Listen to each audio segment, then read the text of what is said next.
Hi guys, Ashley from Ash Cash Budget here. We're going to go over my April mid-month budget update. If you're new to this channel, consider clicking the little red subscribe button down below and the bell notification so you know when I post, so that you can follow with me through my debt-free journey. I have some pretty exciting stuff. These videos have been coming a little late because I was trying to work on another project that I was going to share with you guys. So I'm working on getting that up and running to show you guys that video. But I'm a little far behind, so I actually have gotten my second paycheck by now. So you get to kind of see what I'm going to plan for the rest of the month. Now things can change, definitely, so this is not set in stone, but you'll see which direction I'm kind of going in. Now I got paid on the 5th. You guys did not see that yet in my beginning of the month budget plan. I got $1,609.70. And then just today I got paid $1,424.78. I know this is kind of hard to see because of my handwriting. Also make sure that your settings are set to HD if you guys want to look at these numbers, even though, like I said, my handwriting's a little sloppy, so we'll see. At the beginning of the month, you did see where I got my state and federal tax though, and I paid $500 to my Capital One and $21 to my moving. So you guys already saw that if you saw my budget plan. So I added that $1,609.70. I was very busy, so I did not get to go and withdraw anything until the 9th, and I actually needed some more checks. I just used the checks for my rent, really. I really should invest in like a checkbook. It'll probably be cheaper in the long run, but lately I've just been getting their like starter checks from the bank. I got 8 checks for $5. So that'll last me 8 months because that's really the only thing I use it for is my rent. And then I took out $215 for my cash envelopes, leaving me with $1,389.70. So of course this view here, if you're new to this, this is going to be my balance for my checking account. So over here you'll see the church, I got $290 and I plan on getting $200 for the next church check. So $290 does not show up within my checking account because that goes straight into the grocery and the household budget. Same with this $200, but I'd like to note how much we get from the church. A normal church check would be $150 for 2 weeks. We've just had some extra things. Moving on to the 14th, that's where I add some more stuff. I did some dog sitting. So I got $45 for that, but because of the driving around and stuff, I did put $10 into my gas envelope. So I immediately deposited that other $35 instead of spoiling myself or treating myself to anything extra while I was out there because it's in the next town over. I just put that extra $35 straight into my account and paid it right at the Capital One. So here you'll see the $35 added, but then immediately I pay it towards Capital One, and then I paid my insurance that day as well, my car insurance. So I was left with $1,289.70 on the 14th. And then on the 16th, my Discover and my Fed loan are due around the 20th and 21st. So I paid the minimums on that. $85 for Discover, $130 for Fed loan. So at the end of the day, I had $1,074.70. I didn't spend anything else until I got paid again, and now you'll see what I've been doing. So I added $1,424.78, plus I also got another one of those mail surveys. I need to finish filling it out and send it in because I'm going to try to do it a little sooner to see if maybe it'll pick up and I'll get it more often. But if not, I got another $5. I immediately deposited it, and then I'm at $2,504.48. Then I took out $215 for cash envelopes. You all will see that soon. So I had $2,289.48. So my plan is tonight, I'm writing it on the next day because it'll take some time to process. But tonight, my goal was to pay $575 myself from my own paycheck. $575 to Capital One. That's not including the $500 I did earlier, which was my tax return, and then I did the $35 immediately from dog sitting, and then that $5 from the survey, I'm just going to immediately do it. This Capital One is almost paid off, guys. So what I did is I figured out that they actually calculate the interest is based on the average balance per day. So I just decided, with all this extra stuff that I got in this month, the tax return, the dog sitting, the survey, I'm just throwing it straight at the Capital One right away to bring that balance down, since it is getting so close. So what I'm going to go ahead and do, and because I know I have enough to make that $575 goal, I'm going to go ahead and pay that goal amount plus the $5 from the survey that I just put into my account. So I am going to put one through for $580 to Capital One today. It might not reflect on the total balance for the title of this just yet, because it'll take a couple days to go through, but I am putting that payment through, which will leave my balance at $1,709.48. Just a moment, I'm going to go ahead and try to switch over to the computer and give you my first computer view of my EveryDollar budget. So here it is, guys. Please let me know what you think of doing my desktop view of my EveryDollar budget instead of just showing you my phone through the recording. We're going to try this out for a while. The webcam seems like it's still a little bit laggy, but we might try that in the future too. So just let me know what you think down below. So I've logged in my pay periods, my paychecks here, the $1,609.70 and the $1,424.78. This I will get from my boyfriend at the end of the month, and this changes as I get the bills in.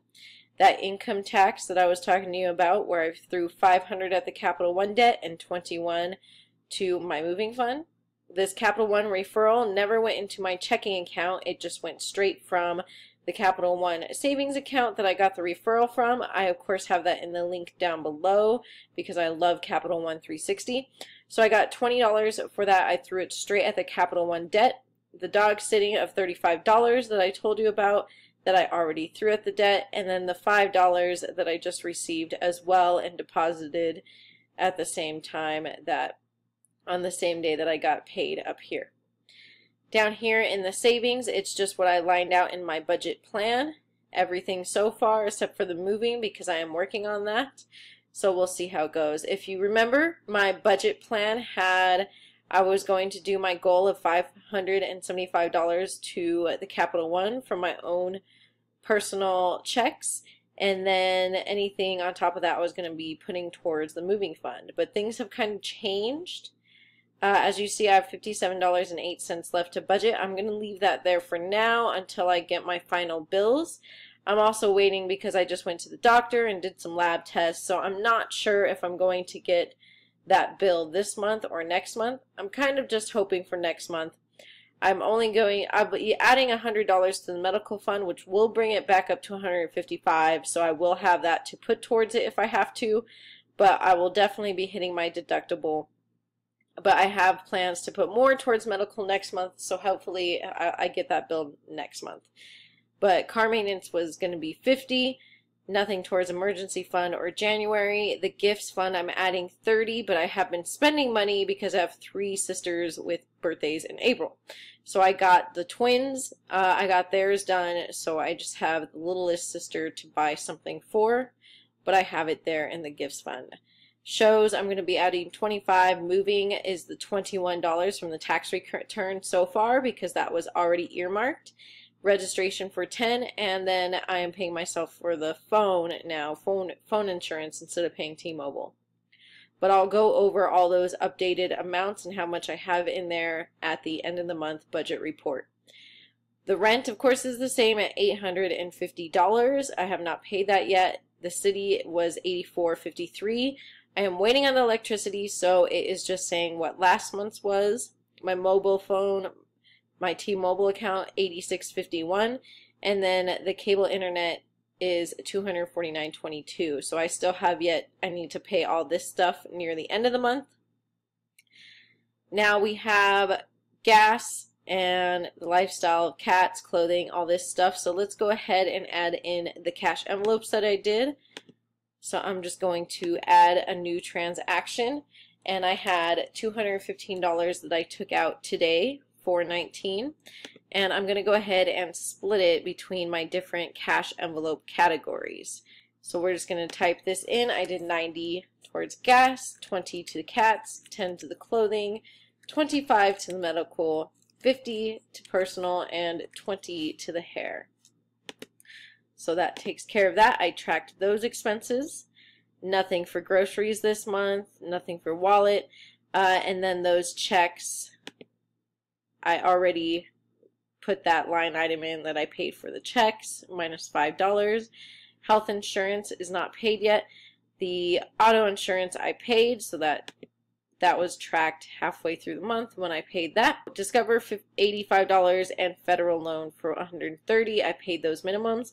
So Capital One right here, we will go ahead and add in another transaction for $580 because that will be going through. And I actually just went and paid it before I started recording this, so that is definitely going to be there. And now you'll see here, even though I have $57.08 left to budget, I still have, if I go to remaining, $566.19 after that $580 payment. $566.19 is all I have left to pay on my Capital One, guys.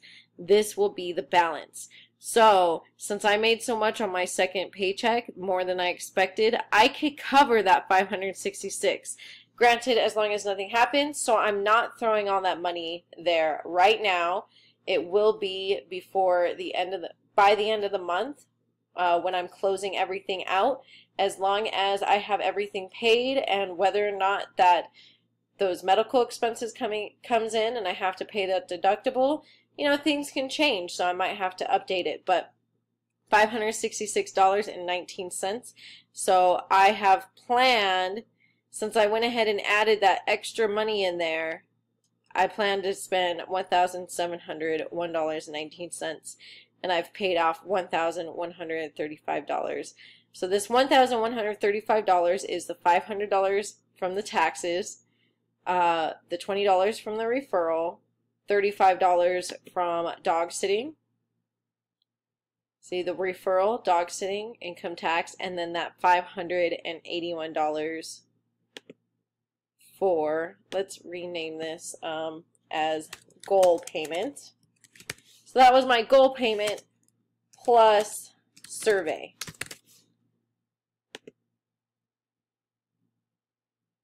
And so I am really close, guys. Hopefully the rest of this month goes well so that I can go ahead and pay off the Capital One. Now I'm expecting there might be an interest charge next month, but maybe it'll be like $20 or something, so we'll just take care of that and get it right out, and there shouldn't be anything after that. I think it'll be as easy as that. I'm really excited. I might be able to put this $57 towards my moving fund, but I'm not going to put as much as I would have put that $566 into moving, but I want to get rid of that Capital One so bad, guys. So I'm going to finish paying off that Capital One, and then anything extra will go towards the moving, and next month we'll take a quick break from the debt snowball and beef up that moving fund. Just a really quick break from the snowball. The next one we're going to knock out is that Discover card, the last consumer debt that I have. So stay tuned for the end of the month budget report to see if I was able to make that final payment on my Capital One card, guys. I'm really excited. I really hope this goes well. So of course I will put the links up above to subscribe and another video that YouTube will suggest for you guys, and I'll talk to you guys next time. Bye.